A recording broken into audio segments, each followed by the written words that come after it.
आज महाराष्ट्र प्रदेश काँग्रेसचे प्रदेशाध्यक्ष माननीय हर्षवर्धनजी सपकाळ साहेब यांनी सर्व राज्यभर या ठिकाणी काँग्रेस पक्षाच्या संघटनांच्या अनुषंगाने आज सर्व जिल्ह्यांना आदेश दिलेले आहेत आणि त्या आदेशाचं पालन करण्यासाठी आज या ठिकाणी आम्ही सर्व नांदेड जिल्ह्यातील पदाधिकारी या आंदोलनामध्ये सहभागी झालेलो आहोत। आज आपण बघू शकता की या ठिकाणी आम्ही दोन निवेदनं देणार आहोत। एक मान्य जिल्हाधिकारी साहेबांना ते शेतकऱ्यांच्या प्रति निवेदन असेल आणि दुसरं निवेदन महापालिकेचे जे आयुक्त आहेत जे आमच्या नांदेड महानगरपालिकेच्या शहरातल्या समस्याच्या अनुषंगाने या ठिकाणी असतील।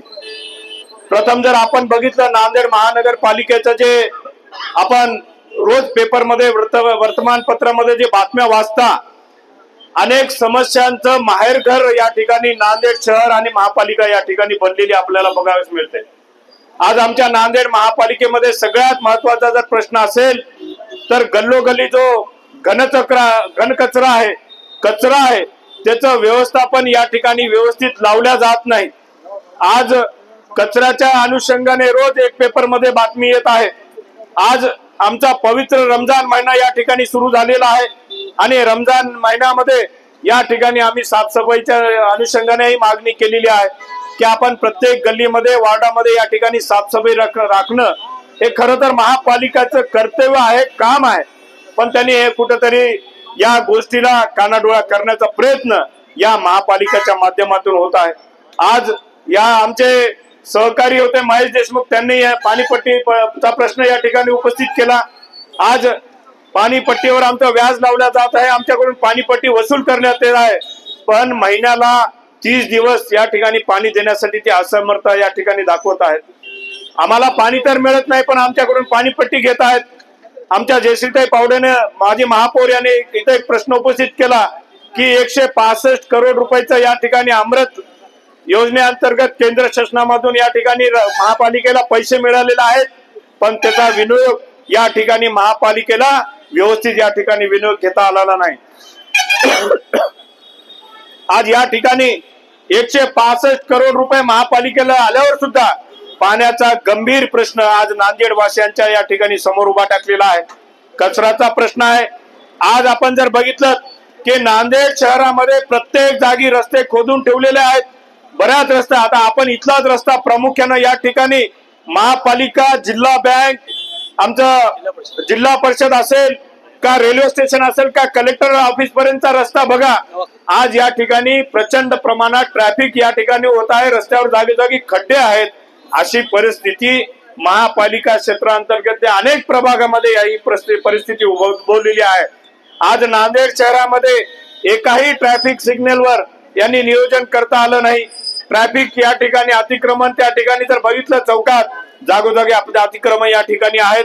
नांदेड शहर हे ट्रॅफिकचं माहेरघर बनले काय भविष्यामध्ये महाराष्ट्रामध्ये असा गंभीर प्रश्न येणाऱ्या काळामध्ये या ठिकाणी उपस्थित होत आहे। आज आमची टॅक्सच्या पावतीमध्ये आताच एकाने सांगितलं की मुदखेड मुदखेडची जे नगर परिषद आहे त्या ठिकाणी टॅक्सवर 24% व्याज या ठिकाणी नगरपालिका मुदखेडची आकारत आहे। खरं तर ही अत्यंत दुर्दैवी घटना या ठिकाणी म्हणावी लागेल। आज सत्तारबाई म्हणण्याप्रमाणे 3 ते 4 वर्ष झालं जिल्हा परिषद असेल, आमची महापालिका असेल, या ठिकाणी प्रशासन राज आहे।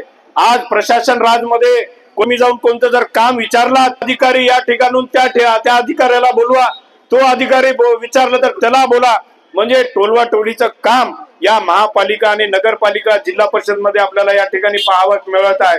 गेल्या 3 वर्षापासून जे स्थानिक स्वराज्य संस्था जे महत्वाचा दुवा आहे ग्रामीण लोकांचा असेल शहरी लोकांचा असेल ते आमच्या सामान्य नागरिकांची कामं करण्याचा पंचायत समिती असो, जिल्हा परिषद असो, नगरपालिका असो की महापालिका असो, इथं 3 वर्षापासून प्रशासक राज आहे। आज प्रशासक राजाच्या माध्यमातून सरकारला काय साध्य करायचं आहे हा तर खरा म्हणजे गंभीर प्रश्न या ठिकाणी उपस्थित करण्यासारखा योग्य आहे। कारण या ठिकाणी प्रशासक राजमधून अनेक करोडो रुपये तर या स्थानिक स्वराज्याला या ठिकाणी येतात, पण यांना अधिकाऱ्यांना आपल्याला जाब विचारायला इथं पदाधिकारी नाही। मग ह्या आलेला करोडो रुपयाचा निधी जातो कुठं हा नेमकं खरं प्रश्न या ठिकाणी उपस्थित करण्याजोगा आहे. कारण एवढा करोडो रुपये आपल्या सामान्य लोकांच्या सेवेसाठी येतो, मग हा पैसा जातो कुठं? मग या ठिकाणी बरेचसे प्रश्न महापालिकेच्या अनुषंगाने असतील, आमच्या ग्रामीण शेतकऱ्यांच्या प्रति बरेच जणांनी या ठिकाणी सांगितलेलं आहे. आज शेतकऱ्यांना पीक विमा वेळेवर मिळत नाही, कर्जमाफी वेळेवर भेटत नाही. या ठिकाणी काल परवा 2 दिवसापूर्वी आपण सर्वांनी पेपरमध्ये बातमी वाचली असेल की राज्य सरकारने एक निर्णय घेतलेला आहे शेतकऱ्यांच्या वीज कनेक्शनला. जो कोणी या ठिकाणी वीज कनेक्शन शेतकरी आमचा मागत आहे त्याला सोलारचं कनेक्शन देत आहेत. या ठिकाणी सोलारवर मोठ्या HP चे पंप या ठिकाणी चालत नाहीत. विहिरीवरच चालेल, पण जो शेतकरी 8-10 लाख रुपये खर्चून पाईपलाईन करतो त्या ठिकाणी सोलार पंप काम करत नाही. मी सरकारला विनंती केली की बाबा ज्या शेतकऱ्यांना वीज कनेक्शन पाहिजे त्यांना वीज कनेक्शन द्या, ज्यांना सोलार पाहिजे तिथं सोलार द्या. पण हा सरकार ऐकायच्या मनस्थितीत नाही. आपल्या राज्य सरकारचे जे शेतकरी मंत्री आपल्या शेतकऱ्यांना पीक विम्याविषयी जर वक्तव्य करत असतील किंवा 1 रुपया तर भिकारी घेत नाही.